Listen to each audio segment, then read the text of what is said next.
मामा मामा जानिଛ ପିସି ନାନୀ ଆସିଛନ୍ତି ଆଉ ତାଙ୍କ ସାଙ୍ଗରେ ମୀରା ବି ଆସିଛି। ଆଜି ରାକ୍ଷୀ ପୂର୍ଣ୍ଣିମା ନା ସେ ବାବାଙ୍କୁ ରାକ୍ଷୀ ବାନ୍ଧିବାକୁ ଆସିଥିବେ। ସେ ଏବେ କୋଉଠି ଅଛନ୍ତି କି? ସେ ଏବେ ଦାଦାଙ୍କ ଘରେ ଅଛନ୍ତି। ସାନ ଘରେ ଅଛନ୍ତି ତାପରେ ତାଙ୍କ ବଡ ଭାଇକୁ ରାକ୍ଷୀ ବାନ୍ଧିବାକୁ ସେ ନିଶ୍ଚୟ ଆସିବେ। ହେଇଟି ଶୁଣୁଛ ତମେ ଟିକେ ମାର୍କେଟ ଗଲ ତମେ ଟିକେ ନେଇକି ଆସିବ ପନିର ଆଉ ଟିକେ ଦହି ହେରିକା ନେଇକି ଆସିବ। ଆଉ ମୀରା ତ ଆଇସ୍କ୍ରିମ ବହୁତ ପସନ୍ଦ କରେ ତମେ ଟିକେ ଆଇସ୍କ୍ରିମ ଆଉ ଥଣ୍ଡା ଆଣିବ। ଆଉ ଛୋଟ ପିଲାଟା ସେ ତା ପାଇଁ ଟିକେ ଚିପ୍ସ ନେଇକି ଆସିବ ହେଲା। ଜଲ୍ଦି ଯାଇକି ଆସ। ମା ପରି ଶୁଣେ ଆମେ ଯୋଉ ଶାଢୀଟା କିଣିଥିଲେ ପିସି ନାନୀକୁ ରାକ୍ଷୀକି ଦବା ବୋଲି ଯୋଉ ନୂଆ ଶାଢୀଟା କିଣିଥିଲେ ଯା ଯା ତୁ ସେଇଟା ନେଇକି ଆସେ। କୋଉଠି ରଖିଛୁ ଯେ? ଆରେ ଗଡରେଜ ଭିତରେ ରଖିଛି ଯା।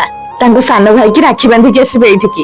ଆଉ ଗୋଟେ ବୋଲି ନଣନ୍ଦ ମୋର ଯାଉଛି ଭଲ କରି ରାନ୍ଧିଦେବେ ଯେମିତି ଖାଇକି ଯିବେ। ମାମା ଏଇ ଶାଢୀଟା ନା?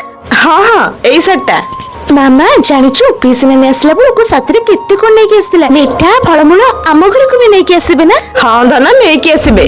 ଆରେ ଏଇ ତ ପିସି ନାନୀ ଆସିଲେଣି। ଆସ ଆସ ବସ।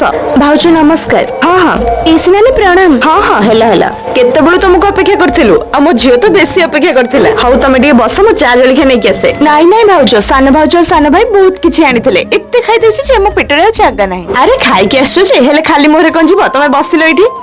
ଆଚ୍ଛା ମୀରା ଆସିନି କି? ମୀରା ମୀରା ପୁରା ସାନ ଭାଇ ଘରେ ରହିଗଲା। ଏଠିକି ଆସିଲେ ବହୁତ ଗରମ ହବ ନା ତାକୁ ସେଥିପାଇଁ ସେ ସେଠି ରହିଗଲା। ସେଠି ଏସି ଅଛି ନା ସେଥିପାଇଁ କହିଲି ହଉ ତୁ ଏସି ରେ ବସିଥା ମୁଁ ତୋ ବଡ ମାମୁଙ୍କୁ ରାକ୍ଷୀ ବାନ୍ଧି ଆସେ। ଆଚ୍ଛା ଭାଉଜ ବଡ ଭାଇ ତ କାଇଁ କୋଉଠି ଦେଖା ଯାଉନି? ତମ ଭାଇ ଏଠି ମାର୍କେଟ ଯାଇଛନ୍ତି ଏବେ ଆସୁଥିବେ। କଣ ମାର୍କେଟ ଯାଇଛି? ହଉ ହଉ ତମେ ଏଇ ରାକ୍ଷୀ ଆଉ ମିଠା ରଖିଥାଅ ତାକୁ ବାନ୍ଧି ଦବ। ଆରେ ନା ନା ଆରେ ରୁହ ରୁହ ତମ ଭାଇ ମାର୍କେଟ ଯାଇଛନ୍ତି ଆସୁଥିବେ ଏବେ ତମେ ଟିକେ ରୁହ ସେ ଆସିଲେ ତମେ ବାନ୍ଧିଦବ। କଥା କଣ କହିଲେ ଭାଉଜ ସେପଟେ ପୁଣି ମୋ ନଣନ୍ଦ ମାନେ ଆସିବେ ତାଙ୍କ ଭାଇକୁ ରାକ୍ଷୀ ବାନ୍ଧିବାକୁ। ଆଉ ହଁ ତମେ ଟିକେ ଭାଇକି ବୁଝେଇଦବ କହିବ କି ମୁଁ ଆସିଥିଲି ବୋଲି। ହଉ ଶୁଣ ଏଇ ଲୁଗାଟା ତମ ଭାଇ ଖୁସିରେ ଆଣିଥିଲେ ଏଇ ରାକ୍ଷୀକି ଦେବା ପାଇଁ। ଏଇ ଲୁଗାଟା ତମେ ନିଅ। ନାଇଁ ମୋ ଭାଉଜ ମୁଁ ଏମିତିକା ଶାଢୀ ଜମା ପିନ୍ଧିନି। ଆଉ ଭାଉଜ ଦେଖ ଦେଖ ସାନ ଭାଇ ସୁନା ମୁଦିଟା ଗିଫ୍ଟ କରିଛି ରାକ୍ଷୀକୁ।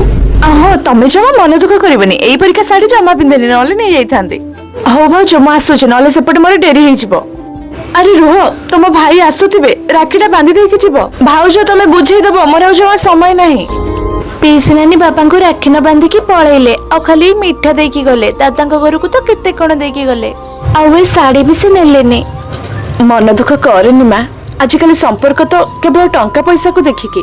ଦାଦା ଭଲ ଚାକିରି କରୁଛନ୍ତି ଆଉ ସେ ରାକ୍ଷୀକୁ ଭଲ ଗିଫ୍ଟ କରିପାରିବେ ବୋଲି ସେ ତାଙ୍କୁ ରାକ୍ଷୀ ବାନ୍ଧିଲେ। ହେଲେ ତୋ ବାପାଙ୍କ ପାଇଁ ସେ ଅପେକ୍ଷା କଲେନି।